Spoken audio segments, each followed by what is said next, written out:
In the history of the NFL, there have been so many players that have had their short stints in the limelight. But one of those players that sticks out to me is this guy, number 33, Duane Thomas.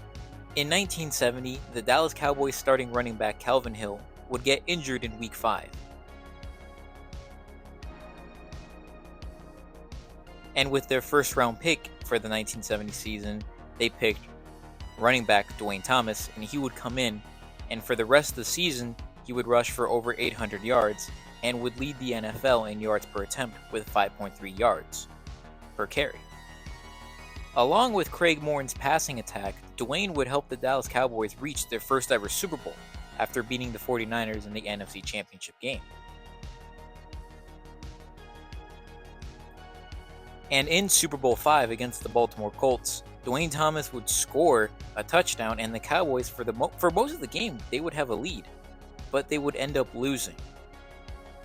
But in the end, Duane Thomas would win Rookie of the Year, and the Cowboys reached their first Super Bowl, which you could say was a positive, but this was their 5th year in a row having a heartbreaking end to their season.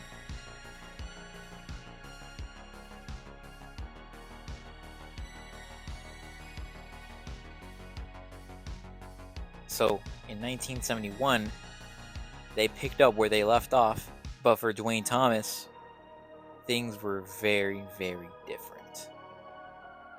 He believed he deserved more money because players really weren't paid a lot of money back in the 1960s, 1970s, hell, even in the 1980s. Sorry for swearing right there. I don't want to be swearing, but hey, things were pretty rough for NFL players back in the day. But the Cowboys front office told him, "Yeah, no, we're not going to give you money." He was traded away to the Patriots. But this is when his new attitude would show its new colors. He would refuse to line up in a 3-point stance. He said that he didn't want to do it because he didn't want to have another running back's gluteus maximus in his face. What do you mean? I thought he was talking to someone else. I couldn't believe he was telling me to get down in I formation. Jim Nance, big Jim Nance, is the fullback. Jim Nance's butt is about yay big, okay? It's like hiding behind a building. So he's telling me to get down in an I formation, sticking my head right behind Jim Nance. Oh, no. So after getting into an argument with the Boston Patriots head coach, the NFL negated the trade. He was brought back to Dallas. And when he came back, he decided to become a recluse and refused to talk to anyone on the team, really. Even the head coach, Tom Landry. There's so much more I can discuss about this story of him, barely talking to anybody. He was the most outspoken man in football, despite not really saying anything. But that's for another video, for another day. Anyways, after all that preseason debacle, in 1971, he would yet again help the Cowboys reach the Super Bowl after beating the 49ers again for a second year in a row in the NFC Championship game. And Duane Thomas would lead the NFL in rushing touchdowns with 11.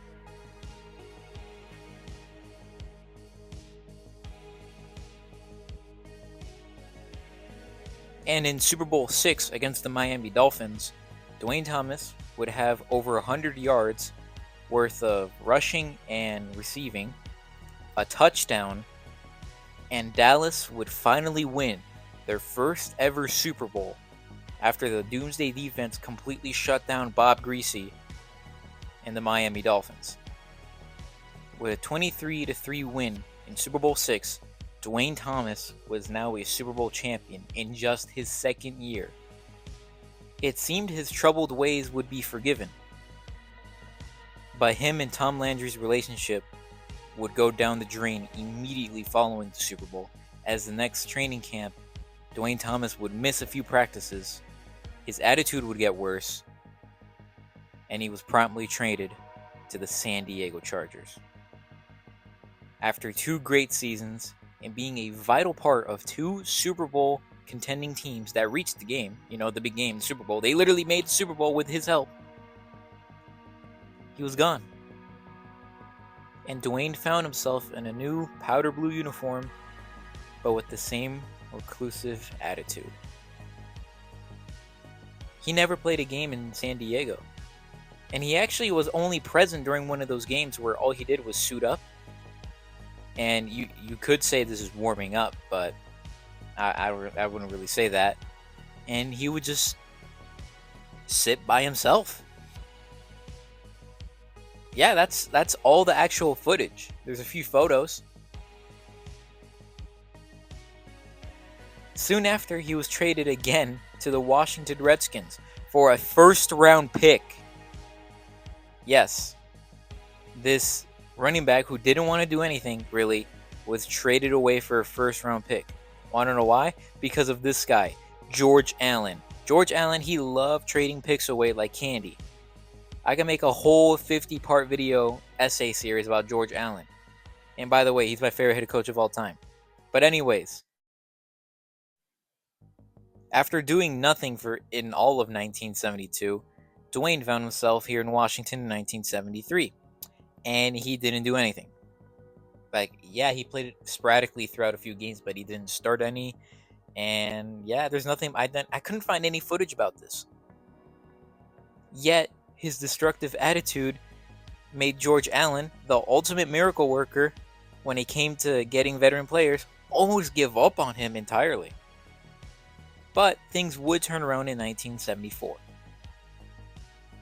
In week 2 of 1974, he actually started his first game since 71 against the St. Louis Cardinals. He would finish the day with 26 carries for 96 yards in a losing effort against the surprisingly strong St. Louis Cardinals, which I made a video about it, and please go check that out. And yeah, thank you. Or not if you don't want to see it. In week 3, he did get to score a touchdown, but I couldn't find any footage of that, sadly. And then for some more... Okay, so if you were a Duane Thomas fan, finally seeing him get some action on the field, you had to wait from week 3 till week 9 for anything notable to happen. In week 9, he would score a touchdown with no footage. I couldn't find it. In week 11, he would score another touchdown with no footage. I couldn't find him. What the heck, NFL Films? He scored multiple touchdowns and still no footage. Okay. And then in week 12, he would start against the Dallas Cowboys, his old team. He seemed a bit off early during the game, missing some he tripped and then dropped a pass like that's pretty funny.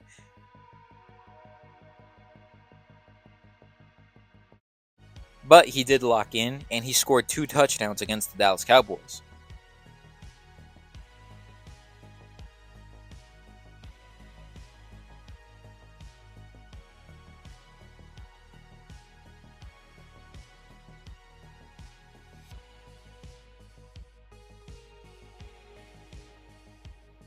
But this revenge game would be spoiled by a certain backup quarterback named Clint Longley. In week 14, Duane Thomas would rush only 8 times. He got the ball only 8 times, but he got a great 102 yards and another touchdown. Though 66 of those yards did only come on one play, but come on, that's pretty good. And after this game, his career was over. Yeah, that's it. He didn't play in the playoffs the next week against the LA Rams, and he was released the following offseason.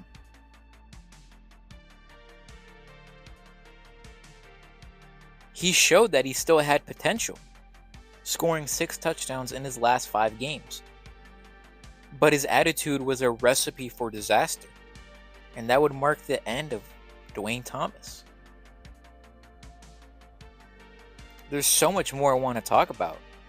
I mean, you got a running back who led his team to 2 Super Bowls, and then winning one of them, and then he's gone. All due to his attitude. Duane Thomas holds such a special little part in my heart. As somebody who struggles in conversations a lot, there are plenty of moments where I kind of just want to be like Duane Thomas and not really say a word.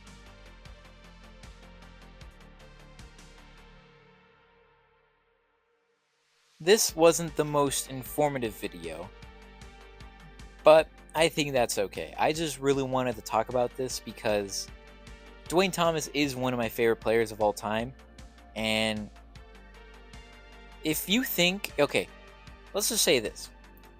Some of you guys might be thinking, are you serious? A player that only played like 1.5, 2 seasons maybe worth of games entirely is your favorite player just because of his attitude?